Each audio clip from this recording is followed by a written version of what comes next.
Bismillahirrahmanirrahim. Assalamualaikum warahmatullahi wabarakatuh. Alhamdulillahilladzi anzala sakinata fi qulubil mu'minin. Segala puji bagi Allah yang telah menurunkan ketenangan ke dalam hati orang-orang yang beriman. Walhamdulillahilladzi arsala rasulahu bil huda wa dinil haqq. Dan segala puji bagi Allah yang telah mengutus seorang rasul yang membawa hidayah dan membawa agama yang benar. Walhamdulillahilladzi ahyana ba'dama amatana wa ilaihin nusyur. Dan segala puji bagi Allah yang telah menghidupkan kita dari kematian sementara kita, dan kepadanya lah nanti kita akan dikembalikan. Alhamdulillah wa syukrulillah jamaah salat subuh yang sama-sama mengharapkan ridho dan belas kasih sayang Allah. Pada kesempatan pagi hari ini Allah kembali mentakdirkan kita untuk bisa melakukan kebaikan. Allah masih memberikan kesempatan kepada kita untuk bisa melakukan kebaikan. Sebagaimana sahabat Ibnu Umar menyampaikan, kalau di hari itu seorang muslim masih bisa melakukan kebaikan, berarti Allah masih mencintai dia. Jadi salah satu ciri cintanya Allah kepada seorang hamba itu ketika seorang hamba tadi masih dimudahkan untuk bisa melakukan kebaikan. Dan sampai hari ini ada satu nikmat yang wajib kita syukuri, yang kita berharap bahwa satu nikmat ini akan terus mendampingi kita sampai nanti perjumpaan kita dengan Allah, yaitu nikmat iman. Dan iman inilah yang membuat seseorang itu menjadi spesial di sisi Allah, karena satu kebaikan bagi orang yang beriman itu bukan hanya sebatas menjadi penambah pahala, tapi juga bisa menjadi wasilah penggugur dosa. Nah, itu spesialnya orang yang beriman. Dan ada satu hadis yang pernah saya sampaikan juga kalau tidak khilaf di sini, tentang hadis bitokoh, hadis tentang kartu ajaib. Kartu ajaib. Jadi nanti kalau jamaah sekalian pas lagi di rumah, pas lagi dalam keadaan santai misalnya, atau lagi gabut misalnya, nah, buka aja HP-nya hadis bitokoh atau hadis tentang kartu ajaib. Hadis ini derajatnya sahih dari sahabat Abdullah bin Amr, dan hadis ini diriwayatkan oleh Imam Ahmad. Hadis bitokoh ini berkenaan dengan seorang hamba yang Nabi SAW menggambarkan dia itu pada hari kiamat dipanggil sama Allah. Kemudian ditutupi sekelilingnya dengan satu hijab yang membuat orang itu tidak tahu keadaan orang ini. Nah, setelah dipanggil oleh Allah, ditutup di sekelilingnya dengan satu hijab itu, dengan satu penghalang, maka diberikan kepadanya 99 kartu. Dan 99 kartu ini isinya catatan jemaah sekalian. Isinya apa? Catatan. Catatan apa? Catatan dosa dia semuanya. Kebayang enggak? Dia punya catatan 99 kartu, dan semua catatan itu adalah catatan dosa. Dibuka kemudian satu kartu dan dibentangkan itu sejauh mata memandang. Itu redaksi hadisnya. Ini bukan kata-kata saya, tapi redaksi hadisnya seperti itu. Dibentangkan sejauh mata memandang, itu isinya dosa. Itu baru satu kartu. Sedangkan dia mendapatkan berapa kartu? 99. Jadi baru satu kartu aja nih dibuka sama Allah, dan itu sejauh mata memandang. Kita ini kalau masih bisa ngelihat awan, itu masih belum apa-apa. Naik lagi masih bisa ngelihat matahari, bisa. Yang lebih tinggi lagi bintang, bisa, walaupun masih kedap-kedip gitu ya dari kejauhan. Nah, segitu sudah. Jadi sejauh mata memandang isinya apa? Dosa. Maka Allah bertanya kepada hambanya ini, adakah catatan dosa ini yang kau tidak melakukannya? Dia mengatakan, enggak ya Allah, itu dosa saya semuanya. Terus ditanya lagi nih sama Allah, atau mungkin ada kekeliruan daripada malaikatku saat mencatatnya? Dia cek lagi, betul ya Allah, semua adalah dosa saya. Maka menunduklah orang ini dengan perasaan malu gitu. Dengan perasaan malu. Maka Allah bertanya untuk kali yang terakhir, tidakkah engkau memiliki kebaikan barang sedikit aja? Ini kasih pertanyaan pamungkas sudah ini.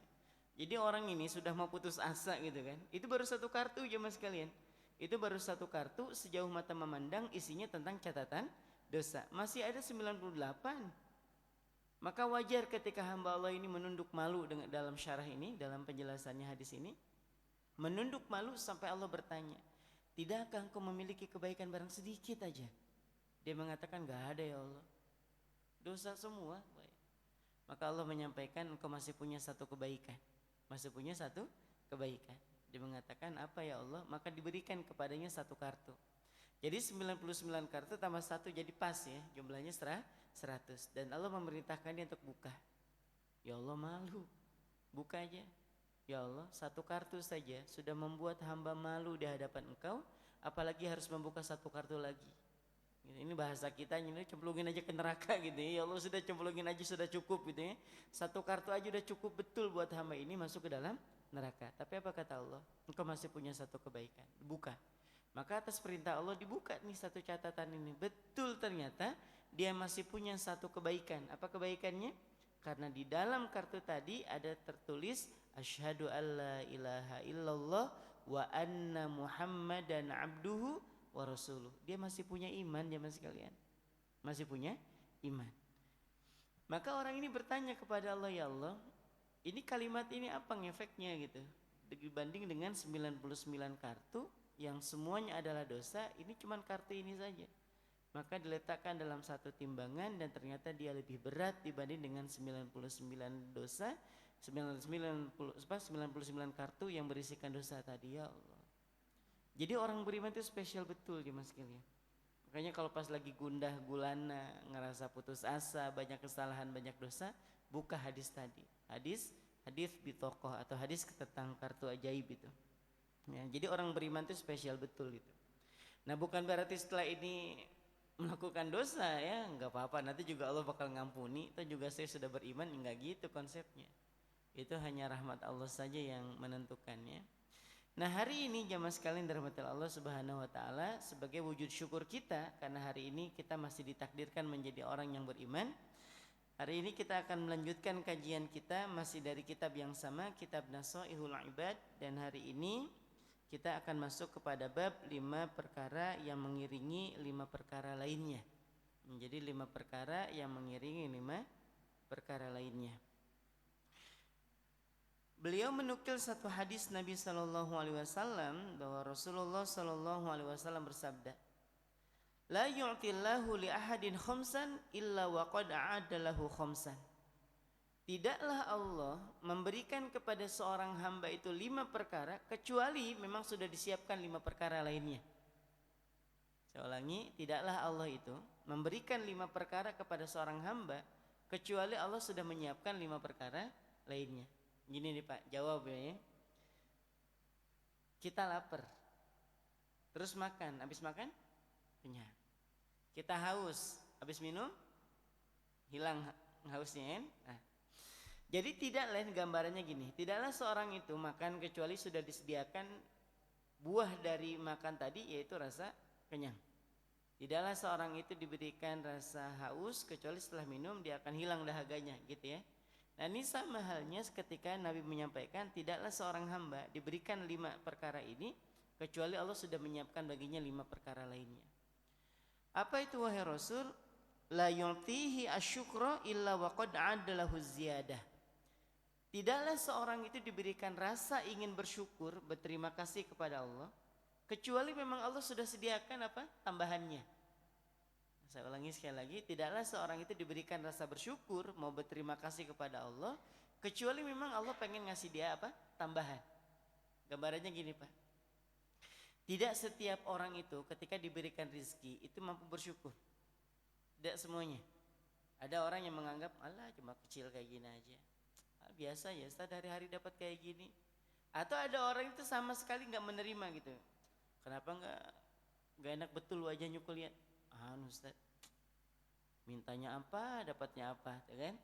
Padahal tidak ada doa yang tidak dikabulkan. Itu sudah jadi pasti sudah itu. Jadi kalau ada orang bilang doa saya nggak dikabulin, itu bohong. Kenapa? Karena sudah menjadi janji dari Nabi SAW bahwa doa itu pasti semuanya dikabulkan. Bahkan Allah yang nyuruh kita berdoa. Jadi bukan kita ngada-ngada terus minta ke Allah, bukan. Karena memang Allah yang nyuruh. Ud'uni astajib lakum, minta kepadaku ku perkenankan permintaan kalian. Mohon kepadaku ku beri permohonan kalian. Doa kepadaku ku kabulkan doa kalian. Itu memang janjinya Allah. Dan yang harus kita pahami adalah bentuk pengabulan doa itu tidak selalu harus sama. Ada orang tuh minta langsung dikabulin gitu ya. Misal ada orang minta, ya Allah minta uang 10 juta dikasih 10 juta. Ada. Ada orang minta 10 juta tapi diganti dengan yang lain. Misalnya yang tadinya harusnya dia mengalami kecelakaan. Jadi dengan kecelakaan tadi harusnya dia harus menanggung 10 juta gitu. Tentu untuk berobat, untuk ganti rugi dan sebagainya 10 juta. Dia minta, ya Allah titipkan kepada saya 10 juta ya Allah. Tapi dia terhindar dari apa? Dari kecelakaan. Itu juga kalau dikonversi sama aja sebenarnya. Dikasih nih 10 juta terus ketabrakan. Keluar juga 10 juta, ya kan? Tapi ternyata ketika Allah hindarkan dia dari kecelakaan, akhirnya apa? Tidak sampai keluar 10 juta, sama aja sebenarnya. Tuh, yang kedua. Yang ketiga, ada kalanya Allah itu mengganti gitu ya dengan apa? Yang jauh lebih baik. Seperti yang pernah saya sampaikan, ada orang minta rumah, tapi ternyata nggak dikasih rumah sama Allah, tapi dikasih tempat tinggal. Karena dalam bahasa Arab rumah itu baitun, sedangkan tempat tinggal itu maskanatun. Maskanah dengan baitun itu berbeda. Semua orang boleh punya rumah tapi belum tentu punya tempat tinggal. Dan setiap orang tuh bisa memiliki tempat tinggal sekalipun bukan rumahnya sendiri. Paham ya? Jadi ada orang hidupnya di kontrakan, tenang aja hidupnya. Gak ada istilah lempar-lempar panci gitu ya, gak ada. Biasa aja, gak ada saling teriak satu sama lain, itu adem aja bawaannya. Padahal dia hidupnya di kontrakan aja Pak. Itu namanya maskanah, tempat tinggal yang penuh dengan ketenangan. Sedangkan rumah itu bentuk fisiknya aja. Makanya nih jamaah sekalian, kalau ada keinginan atau ada rezeki bisa pergi ke Baitullah kan gitu ya, ke rumahnya Allah. Apa iya kita berpikiran bahwa Allah menetap di situ? Kan enggak, naudzubillah ya. Bukan itu. Jadi fisiknya nih, ini Ka'bah nih, ini fisiknya. Makanya disebut sebagai Baitullah, rumahnya Allah. Ya bukan berarti Allah yang tinggal di situ, bukan. Itu bentuk fisiknya. Sama kayak misalnya rumah Bapak Fulan. Rumah Bapak Fulan, ini rumah Ibu Fulana gitu. Itu bentuk fisiknya aja. Tapi yang tinggal di dalamnya bisa jadi anaknya, bisa jadi disewakan ke orang gitu ya. Karena memang baitun dengan maskanatun itu berbeda.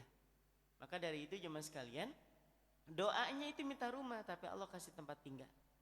Doanya minta kendaraan yang bagus gitu tapi kendaraannya tidak pernah ngalamin mogok, pecah ban di jalan, rantai putus lah, susah diengkol dan sebagainya gitu ya. Jadi doanya itu dikonversi dengan yang jauh lebih baik. Nah, maka dari itu jamaah sekalian dirahmati Allah Subhanahu wa taala, kalau ada orang yang mengatakan saya ini udah doa ya tapi nggak dikabulin, bukan nggak dikabulin, cuman nggak paham tentang konsep pengabulan doa. Kan ada yang langsung, ada yang ditunda gitu ya, ada yang diganti dengan yang jauh lebih baik.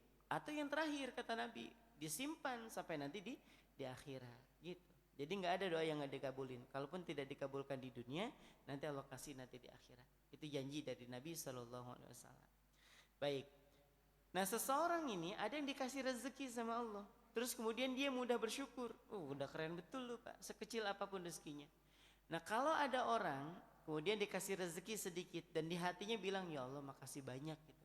Itu sebenarnya Allah memang pengen ngasih yang lebih nanti belakangan. Paham ya? Jadi tidaklah seorang itu digerakkan hatinya untuk bersyukur kecuali memang Allah sudah sediakan apa? Tambahannya. Nah, sekarang pertanyaannya, syukur itu kayak mana Ustaz? Syukur itu bisa dikategorikan seseorang itu sebagai orang-orang yang benar bersyukur itu kategorinya 3. Dan ini bukan pilihan ya, bukan multiple choice, bukan. Jadi ABC-nya harus ada. Apa itu? Yang pertama, bersyukur dengan lisan. Bersyukur dengan apa? Lisan. Jadi kalau kita pengen dikategorikan sebagai orang-orang yang benar bersyukur, nah jalani dulu yang pertama apa? Bersyukur dengan lisan. Kenapa Allah menyampaikan i'malu ala Dawud syukra. Beramalah kalian, bekerja itu kalian sebagaimana Nabi Daud itu bekerja. Kita bekerja, Nabi Daud juga bekerja. Apa perbedaan kita dengan Nabi Daud? Nabi Daud itu ketika bekerja itu sebagai wujud rasa syukur dia kepada Allah. Ya Allah, engkau titipkan hamba rizki berupa fisik yang sehat, maka saya bersyukur dengan cara menjemput rezeki. Paham ya? Jadi Allah menyampaikan i'malu ala Dawud syukra wa qalilum min ibadiyasy syakur, dan sedikit sekali di antara hamba-hambaku yang benar-benar bersyukur. Jadi Allah menyampaikan sedikit sekali di antara hamba-hambaku yang benar-benar bersyukur, jumlahnya sedikit. Maka supaya kita masuk kategori orang-orang yang benar-benar bersyukur itu, satu, bersyukur dengan lisan. Apapun itu, mau kecil kah, mau besar. Ada ini kecil ngeluh, besar kaget ya kan, dapat uang kaget misalnya. Selamat dapat uang 50 juta, teriak pingsan. Habis itu jantungnya kumat, wafat. Innalillahi wa inna ilaihi rajiun. Jadi belum sempat menikmati rezekinya wafat dia. Itu karena terlalu histeris. Atau dikasih sedikit ngeluh. Ada nggak Pak yang kayak gitu? Ada. Dikasih sedikit ngeluh, dikasih banyak histeris gitu. Harusnya yang pertama kali dilakukan itu mau sedikit mau banyak ucapkan apa? Alhamdulillah. Itu satu. Cukup nggak? Enggak. Yang kedua, bersyukur dengan hati. Ini cara bersyukur. Apa maksudnya bersyukur dengan hati? Meyakini bahwa setiap pemberian, rezeki, karunia itu datangnya dari Allah. Nah, Ustaz, jadi kita nggak boleh berterima kasih sama orang. Bukan nggak boleh berterima kasih, justru harus. Sebagaimana Nabi menyampaikan, man lam yashkurin nas, lam yashkurillah. Barang siapa yang tidak pandai berterima kasih kepada manusia, maka dianggap belum mampu bersyukur kepada Allah. Misalnya nih Pak, Bapak punya atasan, selama bukan menjilat Pak ya, bukan. Bapak punya atasan Bapak ngasih Bapak lemburan, atasan Bapak mempromosikan Bapak di perusahaan, atasan Bapak menjadi wasilah rezeki buat Bapak. Ucapkanlah terima kasih. Makasih Pak ya, ini jasa baik Bapak ini saya ingat terus insya Allah sampai wafat Pak. Gitu. Boleh nggak? Boleh. Selama bukan berniat menjilat. Kenapa? Karena Nabi menyampaikan barang siapa yang tidak pandai berterima kasih kepada manusia, maka dianggap belum mampu bersyukur kepada Allah. Kita nih jauh-jauh hari lahir gitu ya, dibesarkan. Nah maka bersyukurlah kepada orang tua kita. Anishkurli wali walidaik, bersyukurlah kepadaku dan juga berterima kasih kepada kedua orang tua. Tuh. Jadi berterima kasih itu bukan hanya sebatas kepada Allah, tapi juga berterima kasih kepada wasilah rezeki itu sampai kepada kita. Dapat tumpang dari tetangga, bilang makasih, alhamdulillah, makasih Mbak ya, gitu, makasih, bilang. Gak usah, Allah, ini Allah juga yang ngasih. Ya memang Allah yang ngasih, tapi kan gak langsung turun dari langit kan ya. Bapak dapat rezeki tiap bulan, gajian, apa ya dari langit gitu. Kan enggak, dari orang juga gitu. Ibu jualan, terserah Ustaz, saya mau jualan, mau ada yang beli, mau enggak, rezeki Allah yang ngatur. Ya betul memang Allah yang ngatur, tapi kalau enggak ada yang beli, siapa yang mau ngasih kita mau ngasih kita uang? Gitu. Jadi hubungan yang baik ke orang itu jaga, bilang terima kasih kalau ada yang beli. Terus juga yang beli juga bilang terima kasih kepada yang menjual. Kenapa? Dengan ada yang jual, Allah memudahkan urusan kita. Ya kan? Kita ini gak bisa nanam padi, ada yang jual beras. Bilanglah terima kasih. Makasih Mas ya. Kok makasih? Iya. Mas jualan, saya nggak mesti nanam beras, nggak mesti nanam padi. Ada yang jualan ikan, beli ikan. Makasih Pak De, gitu. Makasih Pak Le, makasih lah. Kita ini kan sekarang nih, kalau kita membeli sesuatu, biasanya yang bilang terima kasih siapa? Penjualnya kan. Makasih Mas ya, makasih Mbak ya. Mestinya kita, Ustaz dicontohkan nggak oleh Nabi? Dicontohin. Sama sahabat dicontohin juga. Yang paling cocok banget dijadikan contoh bukan berarti Nabi nggak cocok, memang Nabi duluan yang mesti kita contoh. Tapi Abu Bakar itu, yang setelah Nabi tentunya ya, Abu Bakar itu yang orang yang paling berterima kasih kepada manusia. Pernah satu hari Abu Bakar itu mendapatkan satu kue. Ditanya dari siapa? Dari si Fulan. Kau udah makasih belum? Saya nggak sempat ketemu sama orangnya. Abu Bakar yang jalan ke rumahnya. Jadi Abu Bakar tuh punya anak yang menikah dengan Nabi siapa?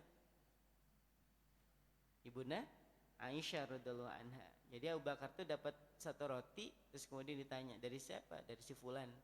Dari siapa taunya? Dari tetangga gitu. Udah berterima kasih belum? Ya belum sempat ketemu sama orangnya, maka Abu Bakar sendiri yang datang ke rumahnya untuk mengucapkan terima kasih. Bisa dipahami ya? Jadi Masya Allah itu keren banget ya mas sekalian. Jadi bukan hanya sebatas kalau kita beli nih, terus kemudian yang jualnya bilang terima kasih, kita senang betul gitu dibilang terima kasih. Kita lah coba bilang juga terima kasih. Mulai hari ini ya belajar. Habis belanja nih, belanja apapun itu. Makasih Mbak ya, makasih gitu. Makasih juga. Bilang aja terima kasih. Coba Pak, ibu-ibu terutama ya yang belanja hari-hari. Ibu nggak mesti ke pasar. Becek-becek pagi hujan-hujan model kayak gini kan, milihin bawang, udah ada yang keliling. Udah ada yang jualan warung-warung, bilanglah terima kasih. Mereka pergi dari mulai subuh ya kan, milihin sayur yang terbaik buat kita. Milihin bawang yang terbaik juga buat kita, dijual dan kita nggak mesti pergi ke pasar, bilanglah terima kasih.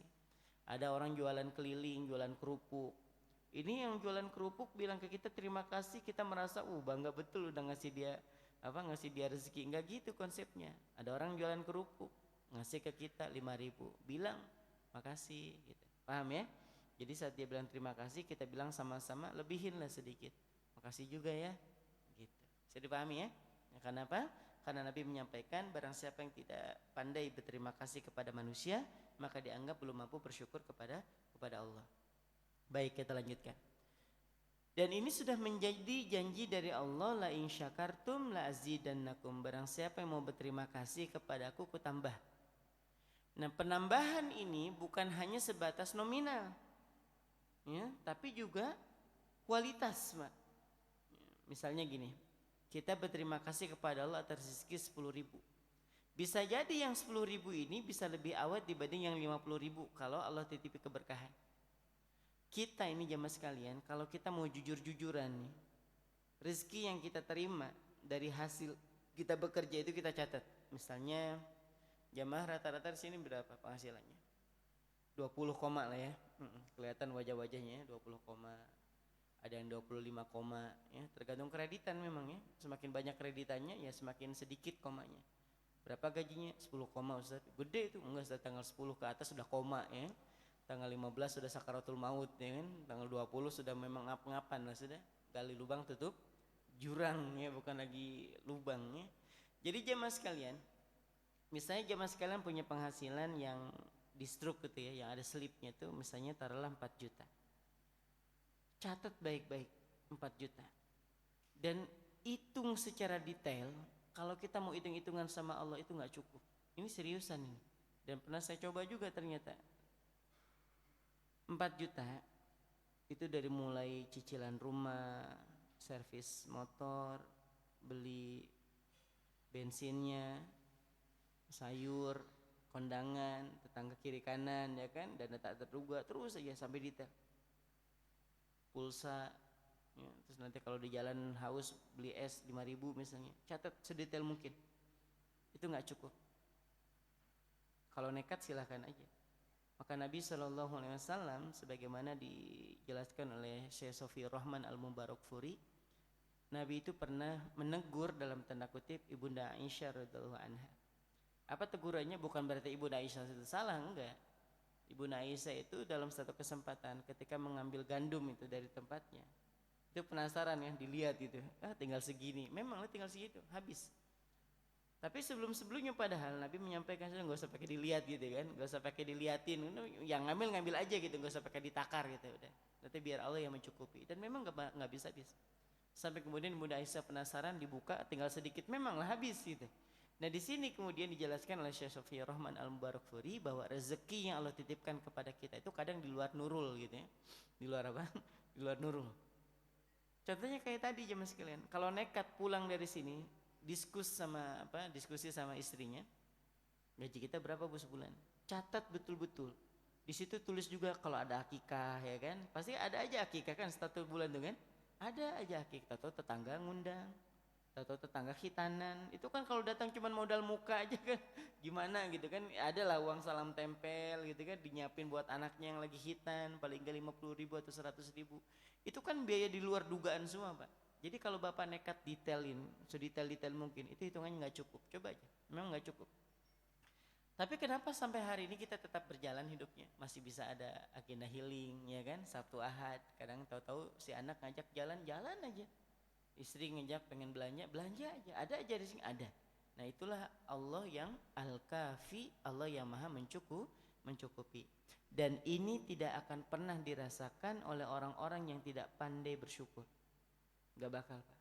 Bapak kalau hitungannya cuma materi dunia, nanti kalau beli ini gak bakal cukup Bu. Nanti kalau kita ini pokoknya gak bakal bisa nih Bu untuk nutupin yang ini. Itu kalau terlalu kayak gitu modelannya, memang gak bakal pernah bisa jalan, gak bakal pernah bisa mudik, gak bakal pernah bisa jalan-jalan kemanapun. Kalau hitungannya kayak gitu, harusnya gimana? Biasa aja, sederhana aja, biasa aja. Misalnya si istri pengen belanja lah. Kalau misalnya anak pengen beli apa selama tidak berlebihan tentunya, ya belilah gitu. Nggak usah terlalu gitu ngepres nggak usah. Biarin aja jalan. Nanti ada aja kecukupan itu. Yang harusnya belanja sehari ada kondangan, ya kan? Jadi nggak jadi belanja. Cukup dengan bermodalkan 100.000 kita bisa makan sekeluarga. Apalagi kalau anaknya 5 misalnya, lumayan Pak. Datang 100.000 makan gratis 5 orang. Gitu. Itu ada aja caranya, entah itu dianterin tetangga karena tetangganya syukuran jadi nggak masak, jadi kos yang tadinya buat masak kita bisa saving misalnya gitu kan. Pokoknya nggak usah terlalu muluk-muluk gitu yang mikirin dunia itu, nggak usah terlalu muluk-muluk. Nah makanya setiap ada rezeki yang hadir ke kita disyukuri dengan cara apa? Dengan cara tadi yang pertama bersyukur dengan lisan alhamdulillah, yang kedua meyakini bahwa semua pemberian rezeki itu datangnya dari Allah, yang ketiga dibuktikan dengan perbuatan. Contoh, ibu dapat rezeki, dapat Ustaz alhamdulillah. Yakin gak dari Allah? Yakin saya. Gimana sholatnya bu? Ustaz kadang kalau sholat itu gimana gitu nah Ustaz. Nah jadi syukurnya itu baru sebatas di lisan dan di hati, belum sampai ke perbuatan. Bapak ada rezekinya? Ada. Yakin dari Allah? Yakin. Ya Pak di sebelah sana ada pondok pesantren lagi dibangun. Ya Ustaz, gimana ya? Keluarga aja kadang masih kurang. Cicilan rumah aja masih belum lunas, ada aja gitu ya. Ngelitnya jauh betul gitu. Padahal cara bersyukur itu dibuktikan dengan apa? Dengan perbuatan. Jadi biasanya orang tua nanya, Ustaz kita ini bayar hutang dulu atau kita keluarin dulu zakatnya atau sedekah dulu? Maka saya sampaikan gini, kalau kita mau nih, ini saya kalau memberikan saran itu pasti yang ini Pak pilihnya. Kalau orang kan bilang keluarkan dulu untuk kebutuhan, ya kan? Keluarkan dulu untuk kebutuhan baru kemudian dikeluarkan zakatnya kalau nyampe. Kalau nggak nyampe berarti nggak ada zakat kan gitu. Saya lebih sependapat dengan apa yang disampaikan oleh sebagian ulama itu, keluarkan dulu Pak. Ustaz saya mah belum wajib zakat, ya nggak masalah. Sedekah kan nggak mesti nunggu harta kita banyak. Misalnya nih untuk syarat berzakat, ini kalau hitung-hitungan ini ya, taruhlah di 5,5 itu udah masuk. Kita punya penghasilan sebulan itu 5,5 gajinya atau 6 juta lah kita ngepasin 6 juta. Itu kan ada zakat profesi Pak ya, bagi yang mengambil zakat profesi tentunya. Itu udah kena zakatnya. Ustaz sedangkan gaji saya baru 3 juta atau 4 juta. Gak mesti nunggu 6 juta baru kemudian melakukan kebaikan. Dari 6 juta tadi keluarkanlah barang 50 ribu, barang 30 ribu. Kenapa? Datang ke tempat ke tempat yang biasa menerimakan zakat atau sedekah. Kalau 6 juta 2,5%-nya berarti berapa Pak? Kalau belum sarapan agak berat ngitungnya Pak ya. Berapa?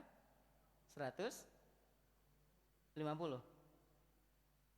Jawab Pak, nggak apa-apa. Salah juga nggak ada yang ngitung juga Pak ya. Nggak apa-apa. 100 berapa? 60 lah ya. Oke. Taruhlah 160 misalnya. Biar aja Bang, salah juga nggak apa-apa ya. Nggak ada yang ngitung juga kan. Nah 150 lah. Dari 6 juta gitu, dari 6 juta kita keluarkan nggak nyampe kayaknya. Kalau 1 juta itu Pak 25 ribu. 1 juta berapa? 25 ribu kali 6 150 ya? Betul ya? Benar? 150, oke 150 ribu. Ya Allah 150 ribu di antara 6 juta itu kan dikit banget sebenarnya. Nah kita bisa paling tidak mengeluarkan 50 ribu. Datang ke tempat orang yang biasa menerimakan zakat. Nih perhatikan, Bapak ngasih ini apa Pak? Saya mau sedekah aja. Dicatat nih, nggak usah dicatat, tapi kan harus dicatat Pak buat laporan ya kan. Kalau nggak ada catatannya dia terima kan kemana catatannya gitu. Tetap dicatat sama Bapak. Abis itu diapain? Didoain Pak. Doanya itu keren loh Pak. Bapak kalau paham doanya itu, saya yakin abis ini langsung pada sedekah ya, karena doanya memang keren. Apa doanya? Ajarakallahu fima a'taita, mudah-mudahan Allah membalas apa yang kau keluarkan ya, yang kau berikan tuh. Wa barakalaka fima abqaita, dan mudah-mudahan Allah memberikan keberkahan atas apa yang masih tersisa. Wa ja'alahu tuhran laka, dan mudah-mudahan yang dikeluarkan, ya Allah anak saya mau ujian, kasih kemudahan buat dia. Ya Allah anak saya mau ujian ke kampus yang dia idam-idamkan, ya Allah mudahkan ujiannya. Paham ya? Jadi tidak setiap orang itu dikasih kesempatan untuk bisa berdoa. Maka kalau ada perasaan pengen doa sudah, gak usah ditunda. Imam Hasan Al-Basri pernah memberikan wasiat kepada salah satu muridnya. Ketika dalam perjalanan untuk melakukan perjalanan jauh kala itu ke Basra, ditanya sama Imam Hasan Al-Basri, engkau ada permintaan? Ada. Udah disampaikan? Belum. Kenapa nunggu belum? Nunggu musafir dulu katanya. Nunggu menjadi seorang musafir. Karena kan doa musafir itu apa? Mustajab Pak ya, kita ke Samarinda aja nggak mesti lalalala bawa mobil atau bahkan tinggal duduk aja di mobil itu kategorinya musafir. Ini dari Madinah ke Basrah, jauh betul itu Pak. Jadi nanti kalau sudah musafir baru doa. Kata Imam Hasan Al-Basri apa? Doa sekarang. Kenapa? Tidaklah Allah ingin menggerakkan hati seorang hamba untuk berdoa kecuali memang Allah pengen ngasih pengabulannya. Maka dia langsung doa, ya Allah, hamba punya urusan ini, ya Allah, hamba punya urusan itu. Langsung doa dia Pak. Kenapa? Saat hati seorang itu digerakkan untuk berdoa, maka sebenarnya Allah pengen ngasih dia pengabulan. Gak usah pakai ditunda. Bapak jalan dari masjid nih, alasan paling cuma tinggal 2 menit, tapi perasaan pengen doa di jalan di situ. Paham ya? Karena memang tidak ada hati seorang itu digerakkan untuk berdoa kecuali memang Allah pengen ngasih pengabulannya. Nah, perkara nanti di masjid mau ditambahin lagi itu lain urusan. Perkara nanti sudah sampai ke tempat tujuan baru nambah lagi doanya itu lain urusan belakangan. Yang penting dimanapun kita saat punya perasaan ingin berdoa, doa sudah. Gak usah pakai nunggu. Ustaz nanti kalau habis sholat aja, nggak apa-apa. Habis wudu langsung aja doa. Doa aja nggak apa-apa. Ustaz nanti aja Ustaz kalau sudah tahiyat akhir. Enggak. Kalau Bapak dari awal nih pas lagi duduk mau sholat gitu ya, keinget pengen sesuatu, doa aja minta sama Allah. Habis itu selesai sholat tambah lagi doanya, itu gak masalah. Jadi ini yang kedua.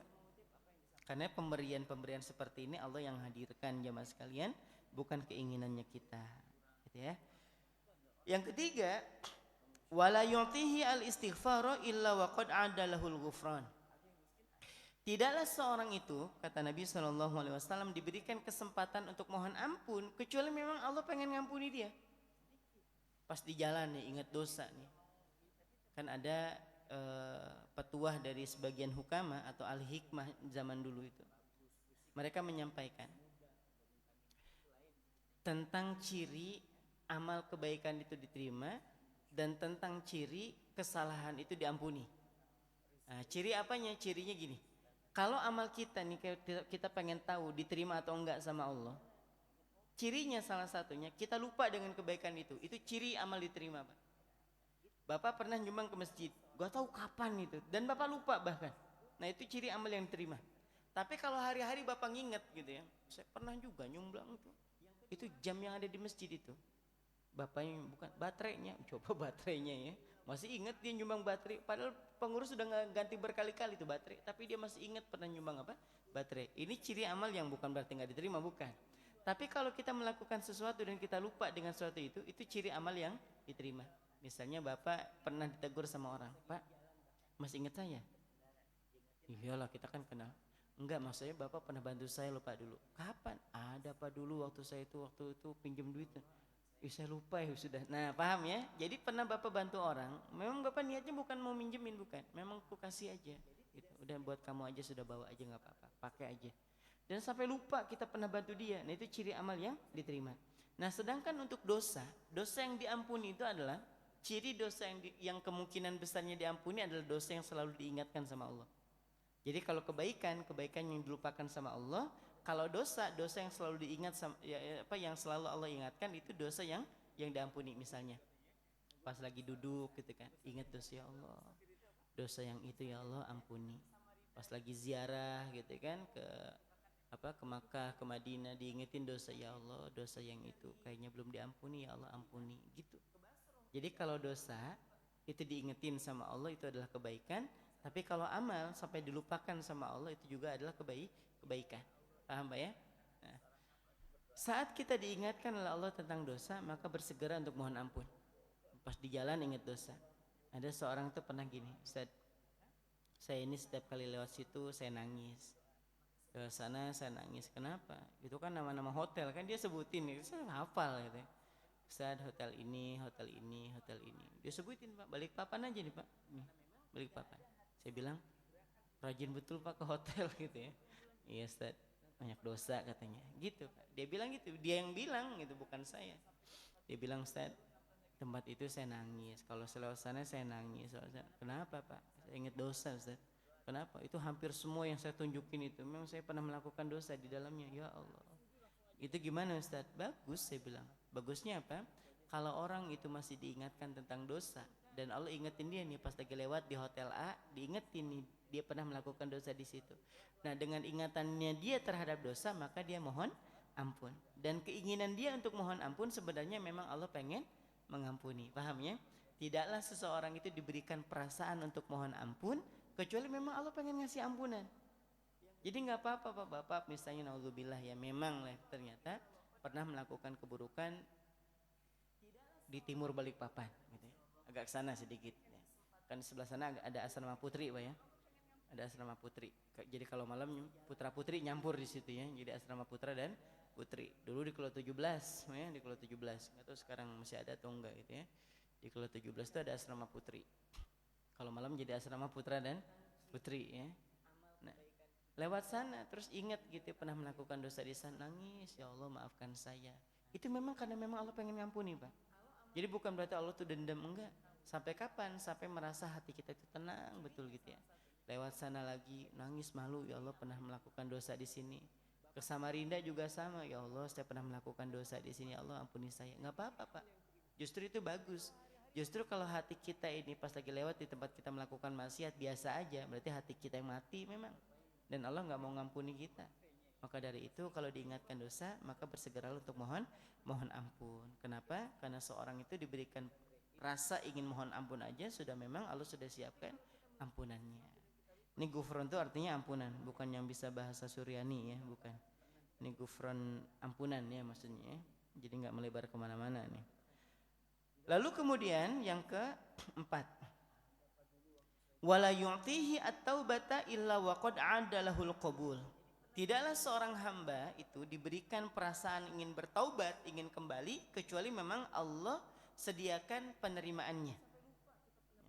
Jadi kalau kita nih bilang ya Allah, saya nyesel betul melakukan itu, nggak apa-apa, aku terima. Ya Allah, saya mohon ampun ya untuk dosa yang itu, yang kemarin. Ya nggak apa-apa, aku terimakan. Gitu Pak ya. Jadi kalau kita diberikan kesempatan buat kembali, karena memang Allah pengen ngasih kita apa? Penerimaan atas pengembalian kita tadi. Kita mau balik ke Allah, Allah terima. Ya Allah, saya banyak salahnya. Ini kan saya pernah menyampaikan juga tentang surah Az-Zumar ayat ke-35 ya. Ayat ke-35. Allah itu Pak. Dan ini kita bisa dilihat dalam tafsir Imam At-Tabari. Jadi ketika seorang hamba itu dipanggil sama Allah. Qul ya ibadiyalladzina asrafu ala anfusihim. Katakanlah wahai Muhammad kepada hamba-hambaku. Hamba-hamba engkau yang model seperti apa ya Allah yang kau panggil? Alladzina asrafu ala anfusihim. Kepada hamba-hambaku yang telah melampaui batasnya. Keren nih Pak. Jadi bukan cuma sebatas hamba, tapi yang sudah melampaui batas. Kalian hamba-hambaku coba. Harusnya kan dipanggil, kalian yang durjana gitu, pantas betul sebenarnya. Kalian yang kujungan, yang pala batu itu masuk semua di sini Pak, harusnya ya. Tapi ternyata dipanggilnya nggak gitu. Wahai kalian hamba-hambaku kata Allah. Tetap di aku Pak sebagai hamba, selama dia beriman. Yang seperti apa ya Allah? Yang sudah melampaui batasnya, udah kelewat batas. Nah, maka dijelaskan dalam tafsir Imam At-Tabari ini. Jadi seorang hamba itu diberikan analogi gini. Ya Allah, engkau panggil saya? Iya. Enggak ya Allah, malu. Enggak apa-apa sini aja. Ya Allah, saya banyak dosanya. Enggak apa-apa sini aja. Ya Allah, saya ini sudah kelewat batas. Malu, enggak apa-apa sini kata Allah. Terus ditanya, apakah engkau bermaksud untuk mengazab saya? Enggak. Apakah engkau ingin menakut-nakuti saya? Enggak. Terus apa ya Allah? La taqnatu mir rahmatillah. Jangan sekali-kali engkau itu berputus asa dari rahmat Allah. Ya Allah. Kita udah tegang betul nih Pak. Ginilah gambarannya. Bapak sama orang lagi musuhan. Udah 5 tahun gak teguran. Bapak kesana, dia kesana. Dia kesana, bapak yang pergi ke sana. Pokoknya gak mau ketemu. Dan memang bapak yang salah. Bapak salah gitu sama dia. Dan saking dendam kesumatnya nih orang sama bapak, kemana-mana diikutin gitu kan, diincer aja bawahnya itu. Nah, dalam satu kesempatan, bapak udah ngindar-ngindar gitu ya, ternyata di satu mall ketemu gitu ya, ketemu mobilnya nih, dia WA nih, dia foto mobil kita atau dia foto kendaraan kita, dia WA kita. Terus dia kasih caption, dong apa captionnya? Kutunggu di parkiran. Kira-kira apa? Kira-kira aja dulu. Kita punya salah nih gede sama dia. Terus kita udah ngindar bertahun-tahun dari dia. Nah dalam satu kesempatan ditakdirkan untuk ketemu di situ. Terus dia WA. Apa isi WA-nya? Kutunggu di parkiran. Ini mobilmu kan? Coba bayangin. Apa ya kita mau nginap di mall di situ? Kan kita tetap turun, Mbak ya. Mau nggak mau kita tetap turun. Apa yang ada di kepala kita? Mati kita. Baku hantam sudah ini ya. Asli baku hantam ini. Asli malu saya ini. Nah gitu kan? Itu di kepala kita. Padahal salah kita itu baru sama manusia, Pak. Itu salahnya sama manusia gitu. Kalau dipanggil dan kita ngerasa salah sama dia, kita merasa deg-degan pasti. Nah Allah gitu, Pak. Manggil kita, kalian yang banyak salahnya, banyak dosanya. Kita deg. Ya Allah, apa ini? Terus sudah datang nih, ya Allah ada apa? Jangan kau putus asa dari rahmat aku ya. Ya Allah, digituin aja, Pak. Sama kayak kita tadi, datang ke parkiran terus dia bilang, coba nggak usah lari, kan bisa ngobrol baik-baik. Ya Allah, langsung lega betul perasaan Mbak ya. Coba ngomong aja baik-baik kalau memang ada masalah. Kalau memang hutangnya belum dibayarkan ngomong aja, nggak usah pakai menghindar. Ngomong, aku lo nggak marah. Iya Allah, bahagia betul kita, Pak. Dan Allah menggambarkan seperti itu. Kalian hamba-hambaku yang telah melampaui batasnya, sini. Kenapa ya Allah? Jangan putus asa ya dari rahmat aku. Ini saya kasih satu nasihat. Di akhirat itu jemaah sekalian, di akhirat orang yang paling buruk sekalipun masih punya kesempatan masuk ke surga. Tapi kalau orang putus asa dari rahmat Allah, jangankan masuk surga, nyium bau surga aja enggak. Contohnya siapa? Orang-orang yang memutuskan untuk mengakhiri hidupnya dengan cara yang tragis itu. Merasa banyak salah, merasa hina, merasa buruk, gak ada yang menghargai. Terus dia gantung diri, sangkanya selesai. Belum. Apa kata Nabi? Orang yang menjatuhkan diri dari ketinggian untuk bunuh diri ini, maka di alam barzah juga gitu, Pak. Dia naik ke atas yang tinggi, dia lompat, dia mati, merasakan sakit yang sama, dihidupkan lagi sama Allah. Naik lagi ke atas bukit, nanti dia akan menjatuhkan diri, gitu terus sampai kapan? Sampai hari kiamat. Itu udah masuk neraka belum? Belum, Pak. Masih di alam barzah. Ada kata Nabi yang menusukkan benda tajam ke perutnya dan dia mati. Di alam kubur juga gitu keadaannya. Ditusukkan dan dihidupkan lagi sama Allah dengan rasa sakit yang sama, dia tusuk lagi perutnya dan dia mati lagi, gitu aja sampai kapan? Sampai hari kiamat. Udah disiksa belum? Belum. Baru sampai di alam barzah. Ada orang yang meminum racun misalnya dan sampai dia mati merasakan sakitnya, dihidupkan lagi sama Allah, minum lagi racun yang sama, mati lagi, sekarat lagi, dihidupkan lagi terus sampai hari kiamat. Makanya ulama sampai berbeda pendapat tentang apa? Orang yang bunuh diri ini disolatin atau enggak? Sampai segitunya, Pak. Saking buruknya orang-orang yang berputus asa dari rahmat Allah itu. Saking buruk betul. Bahkan di ujung-ujungnya ini orang yang mati bunuh diri, ini pantas gak dimakamkan di pemakaman muslim atau ditaruh di tempat yang lain aja, di tempat pemakaman umum. Segitunya, Pak, orang yang berputus asa itu. Nih. Orang nih yang banyak dosanya paling dicelupin ke neraka, Pak. Beberapa saat, ada yang 1 tahun, ada yang 1 bulan, ada yang 1000 tahun, gak ada urusan itu. Tapi ujung-ujungnya masuk surga. Tapi orang yang berputus asa dari rahmat Allah belum juga sampai ke akhirat, di alam barzah seperti itu keadaannya. Jadi gak usah nekat pokoknya. Jadi kalau kita dalam keadaan putus asa, jalanin aja hidup. Seburuk-buruknya orang, banyak keburukannya, banyak dosanya, masih dimungkinkan masuk ke dalam surga selama dia matinya mati normal. Tapi kalau matinya dengan normal, dia gantung diri, minum racun, menusukkan benda tajam ke perutnya, ke tubuhnya dan seterusnya, sampai hari kiamat gak bakal pernah dapat kebaikan. Gitu ya. Maka cara yang terbaik adalah balik. Ya, makanya Nabi menyampaikan tidaklah seorang itu diberikan perasaan ingin bertaubat, ingin kembali, kecuali memang Allah ingin menerima taubatnya. Dan terakhir yang kelima, wala yu'tihi shadaqata illa wa qad 'adda lahu taqabbulah.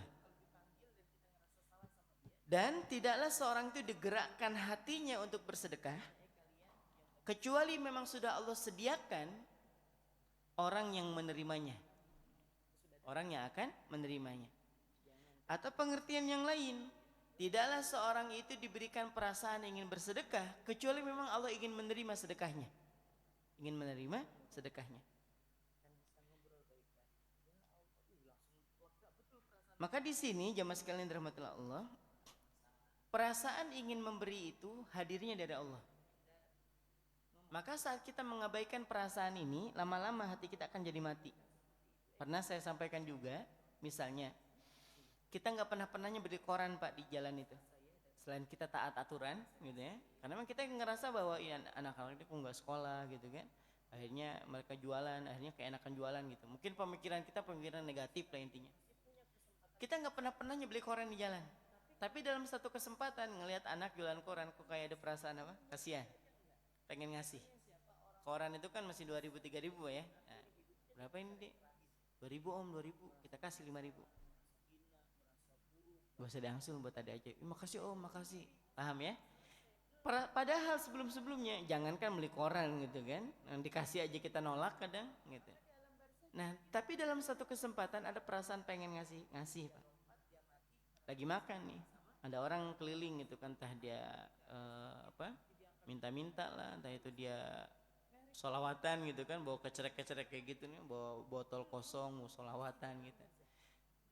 Ada kalanya hati kita nggak tergerak, nggak pengen ngasih, nggak usah ngasih.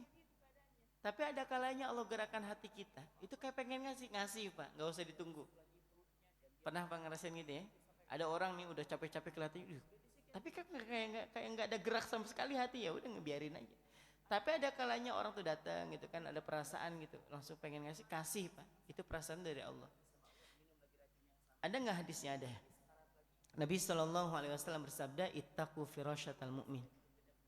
Berhati-hatilah kalian terhadap firasatnya orang beriman.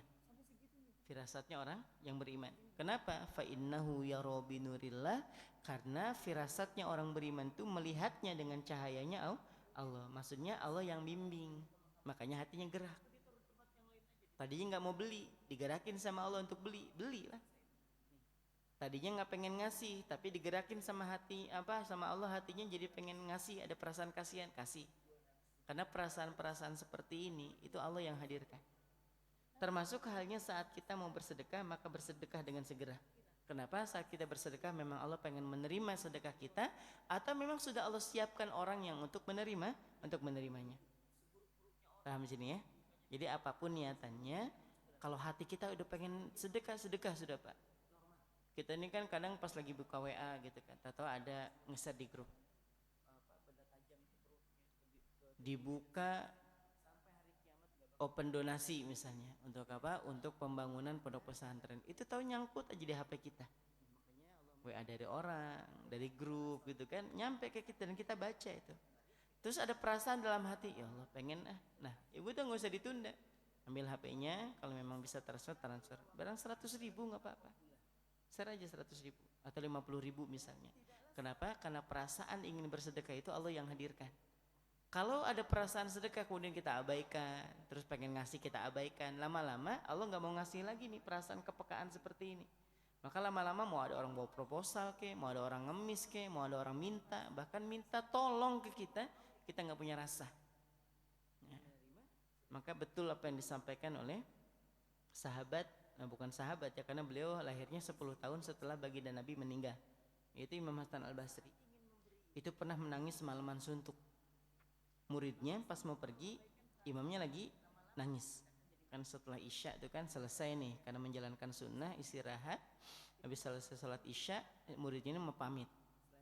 Wahai imam, saya pamit. Besok insya Allah saya balik. Lagi nangis. Selesai isya itu lagi nangis saja. Besoknya datang selepas sholat subuh berjamaah, datang lagi ke tempat beliau mengadakan biasa pengajian seperti ini. Masih nangis. Ditanya sama muridnya, wahai imam, kenapa engkau menangis semalaman suntuk seperti ini? Engkau tidak melakukan salah rasa-rasanya, engkau juga enggak melakukan dosa rasa-rasanya. Apa yang disampaikan oleh imam ini, Imam Hasan Al-Basri? Kemarin tidak ada yang datang ke rumah untuk makan bersama. Kemarin tidak ada yang datang ke rumah untuk makan bersama. Itu aja jadi masalah buat beliau. Aku khawatir, kata Imam Hasan Al-Basri, aku khawatir Allah tidak lagi mau menerima harta yang ada pada diriku ini. Ya Allah, segitunya Pak. Jadi kalau ada orang nggak datang ke rumah itu, nggak ada orang datang ke rumah, itu nyangkanya itu gini, ya Allah. Atau jangan-jangan harta ini engkau nggak mau lagi terima sebagai sebuah kebaikan gitu. Sampai orang tuh nggak ada yang mau lagi datang ke rumah, terus pengen kasih makan tuh nggak mau gitu. Jangan-jangan kau tidak mau menerima. Nah, begitupun halnya dengan harta kita. Kalau harta kita hari ini susah kita sedekahkan, susah untuk kita berbagi, jangan-jangan itu bukan karena kita pelit Pak. Jangan-jangan memang Allah nggak mau nerima harta kita. Jangan-jangan memang Allah udah nggak mau dikasih perasaan peka, nggak mau. dikasih perasaan pengen ngasih sesuatu ditahan gitu ya, akhirnya nggak mau lagi dikasih perasaan itu, lama kelamaan jadi pelit. Nah kalau sudah pelit ya memang Allah nggak mau menerimakan dari harta orang-orang yang memang pelit. Paham ya? Jadi saat kita ini, wah alhamdulillah saat kemarin rumah saya aja yang nggak kena proposal, ih bangga ya. Yang saat lain kena proposal gitu pembangunan masjid, rumah dia aja yang nggak kena. Dia bilang apa? Alhamdulillah kemarin nggak nyampe proposal ke rumah. Boleh jadi bukan karena proposal nggak mau nyampe, tapi memang Allah nggak mau nerimakan harta yang ada pada diri kita itu sebagai sebuah kebaikan. Jadi kalau sampai hari ini jemaah sekalian kita ada harta nih, berapapun itu, sedekahlah barang 10.000, 50.000, terutama sedekah-sedekah yang modelnya jariah. Mau itu buat masjid, buat pesantren, buat sekolah, apapun itu hadirkan di situ. Kenapa? Karena tidaklah seorang itu digerakkan hatinya untuk bersedekah kecuali memang Allah pengen menerimakan sedekahnya itu. Tidaklah seorang itu dikehendaki oleh Allah untuk bergerak hatinya memberikan kebaikan kepada orang lain kecuali memang Allah sudah sediakan orangnya untuk menerima. Jadi nggak usah ngerasa, Allah Ustaz nanti nggak nyampe, Allah Ustaz nanti orang tuh makanya buat yang aneh-aneh. Itu lain urusan kita. Ada orang datang ke rumah minta bantuan, bantu sudah. Ada orang datang, selama tidak mencurigakan tentunya. Ada orang datang ke rumah dan kita kenal, dia minta bantuan. Itu dia sampai ke rumah kita itu kebetulan atau atas izin Allah? Hmm? Atas izin Allah. Jadi orang itu mau udah niat betul mau datang ke rumah kita, nggak ditentuin sama Allah sampai nggak nyampe. Jadi sebenarnya yang nganterin dia ke kita itu Allah, Pak. Jadi Allah nganterin nih ke hambaku yang ini nih. Coba responnya kayak mana? Ditungguin aja responnya. Ditolak. Nah, aku carikan hambaku yang lain sebelah sana. Gitu, Pak. Jadi jangan pernah ngerasa, oh kan selamat saya jadi nggak nyumbang dia. Jangan-jangan memang Allah itu nggak mau lagi nerimakan harta kita. Maka saat ada proposal masuk ke kita, saat ada orang WA mau pinjam uang, dan kita memang ada rezekinya nih, ada rezekinya. Kalau kita khawatir bisa memutus tali persaudaraan, gak usah dipinjamin, kasih aja sudah. Aku mau pinjamnya berapa 200 aja, gak usah pinjam, aku kasih aja. Paham ya? Gak usah pinjam, aku kasih aja. Enggak, aku pinjam, enggak apa-apa, aku kasih. Awas dibalikin, kalau dibalikin aku nggak mau pinjemin lagi, gitu. Kasih aja Pak. Kalau memang kita khawatir untuk memutus silaturahim. Tapi kalau kita yakin dia itu orangnya amanah dan memang dia juga kerja, hanya saja rezekinya tertunda beberapa hari, ya kita kasih pinjam lah. Jadi tidaklah itu ada orang datang ke kita, kecuali memang Allah sudah takdirkan itu sampai ke dia. Paham ya? Jadi kalau ada orang datang, ada orang minta bantuan, atau mau pinjaman dan sebagainya, yakin ya Allah, ini hamba engkau nih, ini bisa sampai ke saya dan bisa saya baca, itu juga atas izin engkau. Masa engkau mengizinkan saya nolak? Bismillah ya Allah, bantu. Nah tidaklah orang itu digerakkan hatinya untuk membantu saudaranya kecuali memang Allah sudah sediakan apa penerimanya, kecuali memang Allah sudah sediakan penerimaannya. Paham ya? Mudah-mudahan yang sederhana ini bisa membuat kita semangat lagi dalam melakukan amal kebaikan, karena apapun perasaan-perasaan kebaikan yang Allah hadirkan dalam hati kita kecuali memang ada kebaikan setelahnya. Perasaan pengen bersyukur karena memang Allah pengen tambah, perasaan pengen bertobat kecuali memang Allah pengen terima tobatnya, perasaan pengen istighfar kecuali memang Allah pengen ngasih ampunan ke kitanya. Dan tidak ada perasaan untuk memberikan kebaikan kepada orang kecuali memang Allah sudah hadirkan penerimanya, dan memang Allah sudah sediakan penerimaannya buat kita. Jadi apapun niatan kebaikan kita segerakan. Kenapa? Itu perasaan itu hadirnya dari Allah Subhanahu wa taala. Wallahu a'lam bishawab. Mungkin ini yang bisa disampaikan. Insyaallah ketemu lagi di bulan depan. Kurang lebihnya mohon dimaafkan. Aku qouli hadza, kita tutup dengan baca hamdalah. Alhamdulillahirabbil alamin. Doa kifaratul majlis. Subhanakallahumma bihamdik asyhadu an la ilaha illa anta astaghfiruka wa atubu ilaik. Assalamualaikum warahmatullahi wabarakatuh.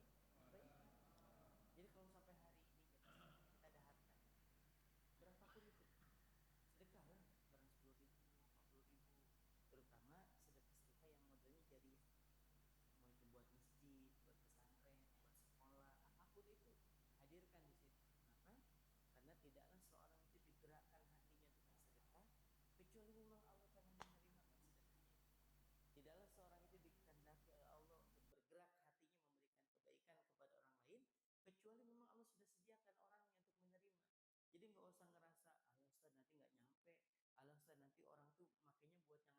Itu lain urusan kita. Ada orang datang ke rumah minta bantuan, bantu sudah. Ada orang datang selama tidak mencurigakan tentunya. Ada orang datang ke itu dia sampai ke rumah kita itu kebetulan atau atas izin Allah? Atas izin Allah. Jadi orang itu mau udah niat betul mau datang ke rumah kita, nggak ditentuin sama Allah sampai nggak nyampe.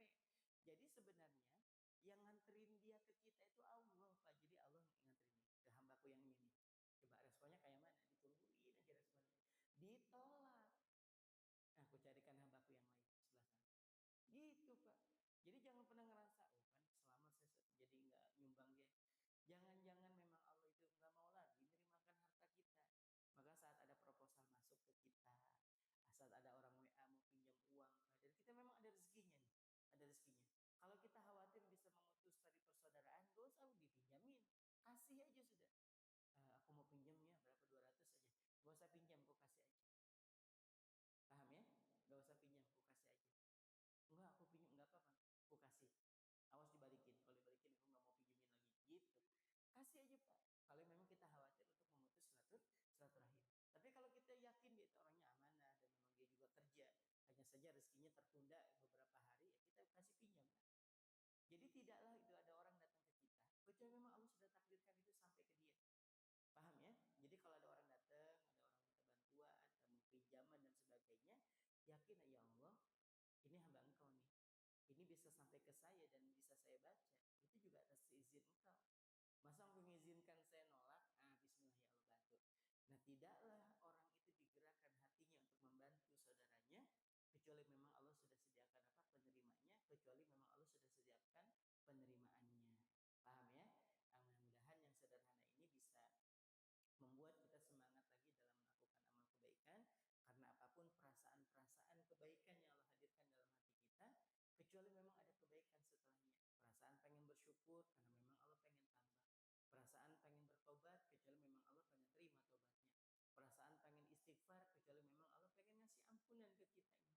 Dan tidak ada perasaan untuk memberikan kebaikan kepada orang kecuali memang Allah sudah hadirkan penerimanya, dan memang Allah sudah sediakan penerimaannya buat kita. Jadi apapun niatan kebaikan kita, segerakan. Kenapa? Itu perasaan itu hadirnya dari Allah Subhanahu wa taala. Wallahu